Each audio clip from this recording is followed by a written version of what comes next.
చెప్పాను కదా 3 నెలల్లో జాబ్. మీ అందరికి ఒకటే చెప్తున్నాను, 4 నెలల్లో నేను లైఫ్ సెటిల్ చేసుకుంటాను ఖచ్చితంగా. లైఫ్ సెటిల్ అయిన తర్వాత జాబ్ కానీ వ్యాపారం కానీ ఏదో ఒకటి పెట్టుకుంటాను. అది అలా కొనసాగుతాను. మ్యాక్సిమం పెళ్లి చేసుకో ట్రై చేస్తా. డిసెంబర్ లోపల అయ్యేటట్టు చూసుకుంటాను. ఇయర్ అయ్యేటట్టు చేస్తా ఖచ్చితంగా. పెళ్ళి అయిపోద్దా ఖచ్చితంగా? లేకపోతాం ఖచ్చితంగా అవద్ది పెళ్ళి.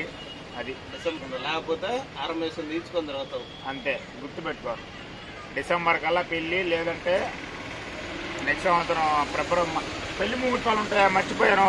డిసెంబరే కాదు, నెక్స్ట్ సంవత్సరం పెళ్లి ముహూర్తాలు వస్తే నెక్స్ట్ సంవత్సరం అది జనవరిలో ఫిబ్రవరిలో ఉండవు కదా. అది కూడా చెప్పలా, అందుకని అది జనవరిలో ఫిబ్రవరిలో చేసుకుంటాం. చేసుకోకపోతే మీసాలు తీర్చుకొని తర్వాత ఫుల్గా మీసాలు తీసుకుంటాను. ఫుల్ కాదు, గడ్డ ఉంచుకుంటా. ఇదంతే. అరమేసం లేదు, ఫుల్గా మీసాలు తీసుకుంటాను. ఈ అబ్బాయి ఇన్నానని జోక్ చేస్తాను. వదిలేండి అబ్బాయిని. అది కట్ చేయండి ఇంకెందుకు.